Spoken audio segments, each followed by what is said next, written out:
You go to sleep at 6 in the morning and wake up at 5:59. Yeah. Explain that one and the maths behind it. Well, you know what? I made it up while I was talking. on the emergency meeting, and that went super viral. People literally messaged me, hey, minus 1 minute sleep. Yeah. And I think, let me try to be more sensible in my approach to it now. And in fact, no, this is a very important question because I've recently implemented something in my life which proves my point. My point is, if I have things to do, I don't need sleep. So if you sleep 10 hours a day, 9 hours, 8 hours a day, which people say is the optimum amount, 8 hours of sleep a day. And people say, I don't have time to work out. My argument is always sleep 7 hours. Just sleep 7 hours. Wake up, do the hour of training. Oh, yeah. You might be a bit more tired, but then when you get in better shape, the training is going to take effect and you'll find yourself with higher energy levels than you had before. So when I say minus 1 minute sleep, my point is if I have 24 hours and 1 minute of work to do in a day, I'll get it done. And I don't care if I sleep or if I don't. So very recently, I started taking Russian lessons 2 weeks ago. As in the language? Yes, yeah. to learn the Russian language. So I typically wake up around 8 o'clock every single morning. I go to bed around 2. I sleep maybe 6 hours a night. What I did was for these 3 days, Monday, Wednesday, and Friday, I scheduled my Russian lessons at 6:30 in the morning. Why? Not because I have that time, not because I like waking up at 6:50. Nobody likes waking up at 6:50.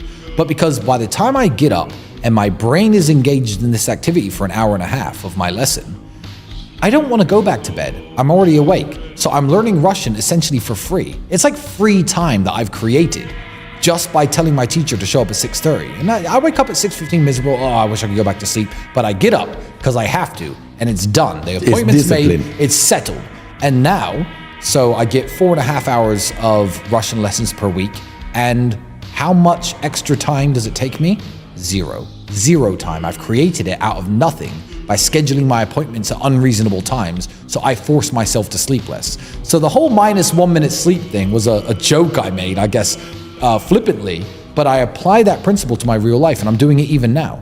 And if I had something else important to do, say I wanted to learn fencing or tango dancing, I'd find a private teacher and I tell him, okay, Monday, Wednesday, Friday, I have Russian lessons. So Tuesday, Wednesday, and Thursday, show up at 7. Cool, minus 1 hour of sleep every single day, and then I'm doing these things for free on time which I've created out of nowhere. And I find it a very efficient way of getting things done. So anyone you know who says they don't have time for anything, ask them how much they sleep.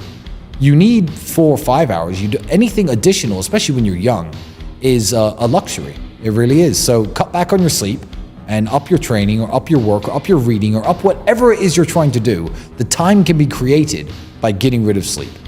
So that comes down to discipline, right? Oh, 100%. What other key traits would you say make someone or another man who's watching this right now, make them successful like how you are right now? I think it's just how much you want it. I mean, the trick of booking the early Russian lessons, that's not discipline because I'm not setting myself a time to get up at 6:30. I'm actually committing wholeheartedly because this guy's going to turn up at my house and walk in with his Russian books and sit down. I'm going to be upstairs sleeping?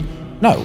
Who is this guy? Don't want him walking around my house. I've got to be downstairs and I've got to be learning the lessons. So that's, I guess, a bit of a life hack because I'm scheduling it. But if you don't have such a strict schedule and you yourself need to get up at certain times because you want to get things done, let's take training. Training is something you could easily wake up at 6:30 and think, oh, let me just close my eyes. Let me just not train today. I think it just comes down to how bad you want it. And I don't have any magical spell to give people to make them want it as much as I wanted it. But I feel like most men want the same things. Most men want money. Why?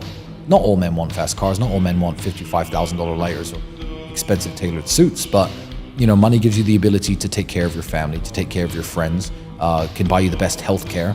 Honestly, money doesn't buy health. Sure, rich people and poor people can both get incurable brain cancer and it can kill you. However, if you get a normal form of cancer or you need a surgery like I needed on my shoulder, and I can go to the same surgeon who did Conor McGregor's leg and Roger Federer's elbow to get the best quality healthcare, money does buy health and rich people do live longer. So you need to just want it. And if you can't force yourself to do it, then I can't force you. It's very, very hard to make changes even to yourself. If you think, like I've thought many times in my life, I need to change this aspect of my life. I need to party less. I need to sleep less. I need to work more. I need to train more. I need to make more money. I need to spend more time with my daughter. Whatever it was in life, adjusting your lifestyle to make changes in yourself is difficult. Not everybody can do it.